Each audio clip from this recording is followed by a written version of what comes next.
आज अपन करते हैं एनसाइक्लोस्टोमा।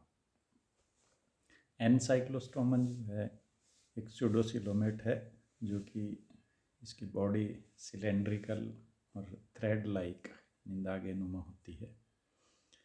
इसको साधारणतः हुक वॉर्म कहा जाता है। क्लासिफिकेशन: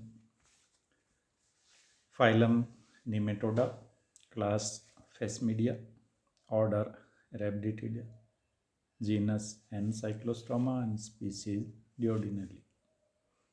स्पीसीज कई है परंतु जो अपने जनरल लिया है उसको डिओडिनली।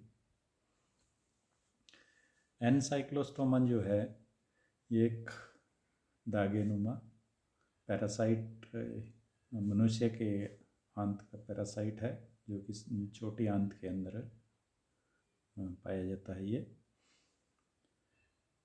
एनसाइक्लोस्टोमा जो है जो ट्रॉपिकल और सब ट्रॉपिकल रीजन जो है वर्ल्ड के उन सब में पाया जाता है।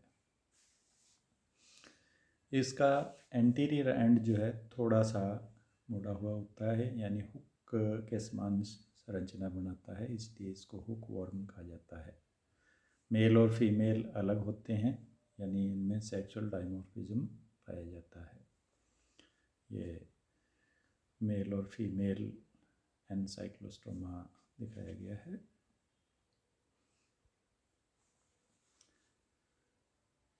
एनसाइक्लोस्टोमा एक मोनोजेनेटिक पैरासाइट है, अर्थात इसका जो जीवन चक्र है वो केवल एक ही होस्ट में यानी मनुष्य के अंदर ही पूरा होता है।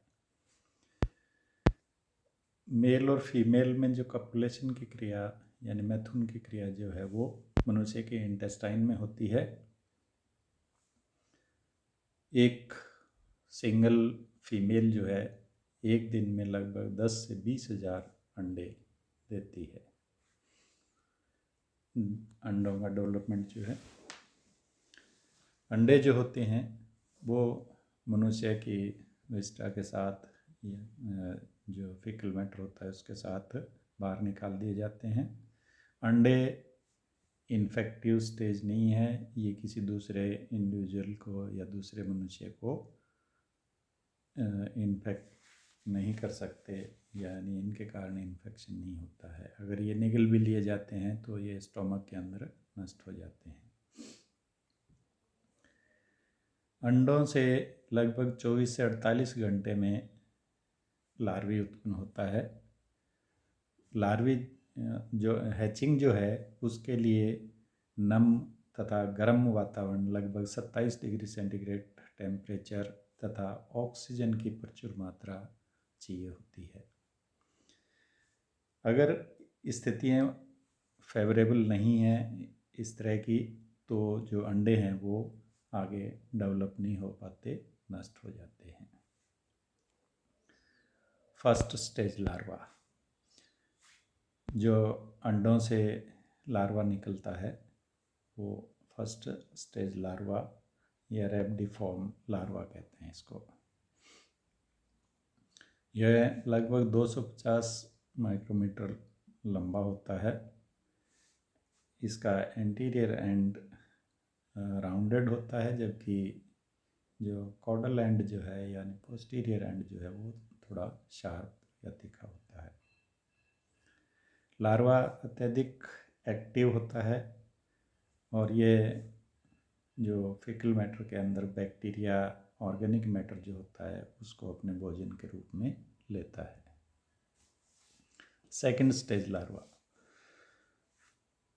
लार्वे के अंदर मोल्डिंग पाई जाती है। 2 बार लार्वा मोल्ड होता है। पहला मोल्ट जो है वो थर्ड डे, तीसरे दिन जो लार्वा होता है उसमें पहला मोल्ट पाया जाता है। जो लार्वा निकलता है वो सेकंड स्टेज लार्वा कहलाता है। थर्ड स्टेज लार्वा, जो सेकंड जो मोल्ट है वो 5वें दिन होता है, जिससे लार्वा जो है उस समय 500 से 600 माइक्रोमीटर लंबा हो जाता है। और अब इसको इस लार्वा को जो है थर्ड स्टेज लार्वा या फिलेरिफॉर्म लार्वा कहते हैं। थर्ड स्टेज जो लार्वा है वो इन्फेक्टिव स्टेज होती है। ये एक्टिव होता है परंतु फीडिंग जो है वो बंद कर देता है। मनुष्य के अंदर ये लार्वा जो है इन्फेक्शन यानी ये स्टेज जो है इसकी थर्ड स्टेज जो है वो इन्फेक्टिव स्टेज कहलाती है। ये लाइफ साइकिल बताएगी ये मनुष्य के अंदर लार्वा की कि एग है, एग से फर्स्ट स्टेज लार्वा निकलता है, फिलीफॉर्म लार्वा बनता है, ये मनुष्य के अंदर एंटर होकर के मनुष्य की एंट्रेंस इनटू अनदर ह्यूमन, दूसरे मनुष्य के अंदर इसका प्रवेश। फिलीफॉर्म लार्वा जो है वो मनुष्य के अंदर दूसरे मनुष्य के अंदर प्रवेश जो करता है वो जनरली स्किन के द्वारा करता है। ये स्किन के अंदर छेद करके अपनी जो ऊपर की मेम्ब्रेनस शीथ होती है उसको छोड़ देता है और ये मनुष्य के अंदर एंटर कर जाता है, या जो हेयर फॉलिकल्स होते हैं उनके थ्रू ये एंटर करता है। एंटर करने के बाद इसका मनुष्य की बॉडी के अंदर जो माइग्रेशन होता है, अलग अलग ये अंगों को जाता है, तो वो इस किस प्रकार से ये माइग्रेट करता है अंदर।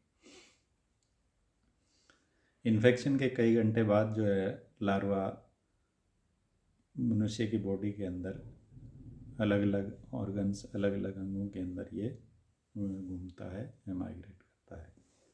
सबसे पहले जो लिम्फेटिक या स्मॉल वेन्यूल्स जो होती है उनके अंदर ये एंटर करता है।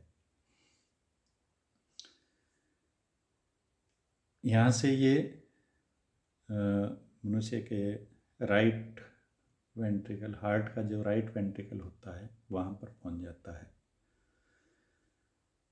राइट वेंट्रिकल से लगभग तीसरे दिन ये मनुष्य के लंग्स को जाते हैं, यानी हार्ट से ये पल्मोनरी आर्टरी के द्वारा लंग्स में पहुंच जाते हैं, यानी तीसरे दिन तक ये लंग्स में पहुंच जाते हैं। लंग्स में ये क्या करते हैं कि जो कैपिलरीज होती है उनको छेद करके ये लंग्स की जो एल्वेलाई होती है उनके अंदर चले जाते हैं। यहाँ पर ये जो पहुँचते हैं ये फोर्थ लार्वा कहलाता है।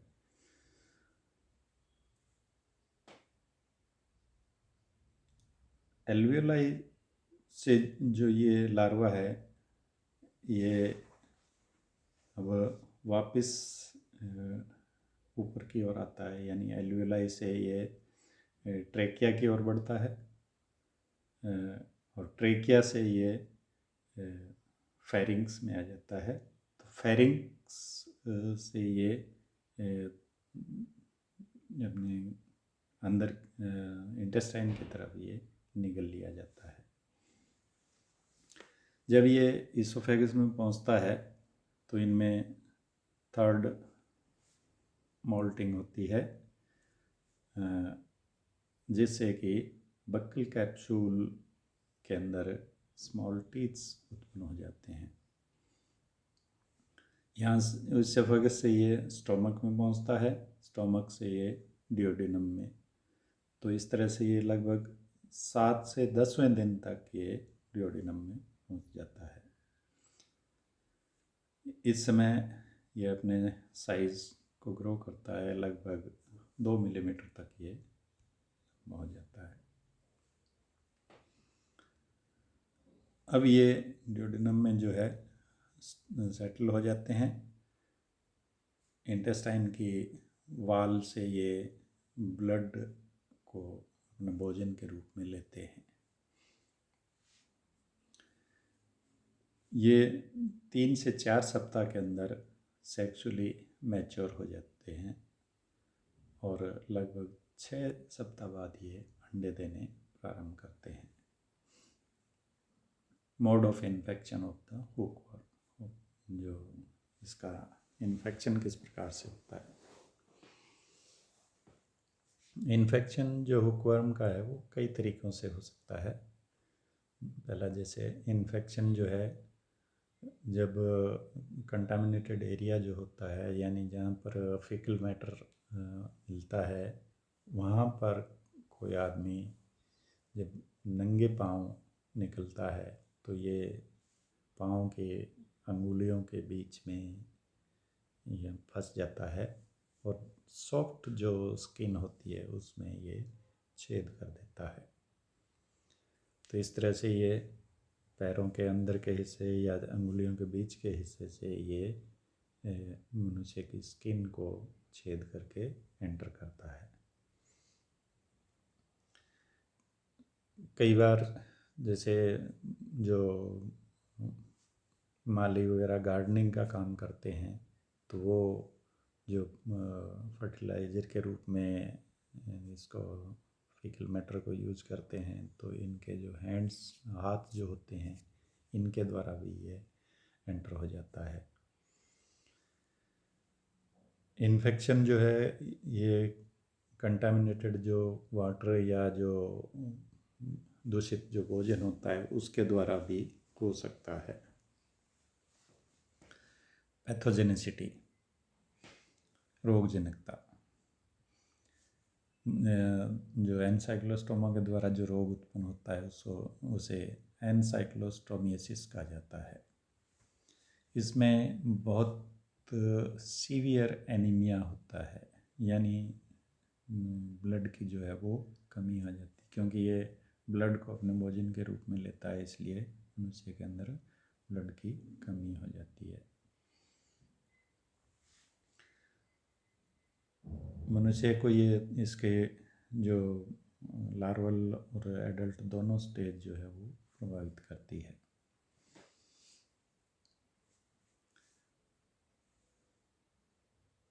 जब मनुष्य के अंदर यह एंटर करता है तो जहाँ से ये एंटर करता है वहाँ पर सूजन आ जाती है और ईचिंग यानी खुजली आती है तेज़ी से।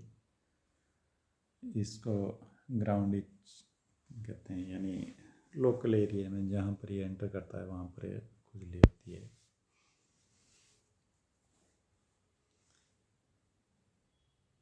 इस तरह से लार्वा के द्वारा जो है कई तरह की ये ईचिंग भी उत्पन्न होती है।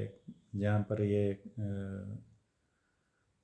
काटता है या एंटर करता है, बोर करता है, वहाँ पर ये लाल धब्बे बन जाते हैं या सूज करके खुजली आती है। तो इस तरह के इसमें लक्षण आते हैं। जब ये लंग्स में एंटर करता है तो ये एल्वियोलर जो स्पेस होते हैं उनमें लेजन उत्पन्न करता है, जो जिससे कि इयोसिनोफिलिया हो जाता है। यानी इयोसिनोफिल्स जो होती है उनकी संख्या जो है वो बढ़ जाती है। ये ह्यूमन के इंटेस्टाइन की म्यूकोसा से चिपका रहता है, तो म्यूकोसा के अंदर ये घाव कर देता है और उससे अपना ब्लड जो है वो अपने भोजन के रूप में लेता है, तो जिससे कि मनुष्य के अंदर सीवियर एनीमिया उत्पन्न हो जाता है। डायग्नोसिस कि हुकवर्म का जो कैसे इसका पहचान की जाए इसके हुकवर्म, तो जनरली जो है सिंपल स्टूल का टेस्ट जो है उसको माइक्रोस्कोप के अंदर देखने से ये जो हुकवर्म है वो दिखाई दे जाता है। ट्रीटमेंट, हुकवर्म की को जो निकालने के लिए या इसको नष्ट करने के लिए कुछ एंटी एलमेंटिक ड्रग्स जो यूज़ की जाती है, जिनमें मुख्य रूप से मेबेंडाजोल है, बेफेनियम हाइड्रोक्सिल नेफ्थेट है, पैरेंटल पेमोएट है, टेट्रामिसोल, बेंथामिडाजोल, एल्बेंडाजोल। तो ये कई सारी जो है एंटी एलमेंटिक ड्रग्स जो होती है, इनको इसके ट्रीटमेंट के लिए, यानी जो वॉर्म होता है उसको नष्ट करने के लिए इनको लिया जाता है।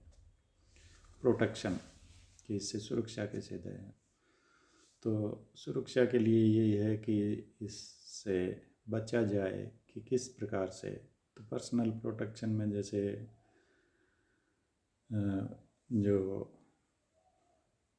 जैसे गार्डनिंग वगैरह करते हैं तो उसमें ग्लव्स वगैरह पहन करके करें, या जो कंटामिनेटेड सॉइल है वहाँ पर नंगे पाँव ना घूमें। जो सीवेज का डिस्पोजल है उसको अलग रखा किया जाए। जो इन्फेक्टेड जो इंडिविजुअल्स है उसको ट्रीटमेंट किया जाए। तो इस तरह से कुछ पर्सनल प्रोटेक्शन भी किए जा सकते हैं, बचाव भी इससे किए जा सकते हैं। तो ये एनसाइक्लोस्टोमा के बारे में। थैंक्स।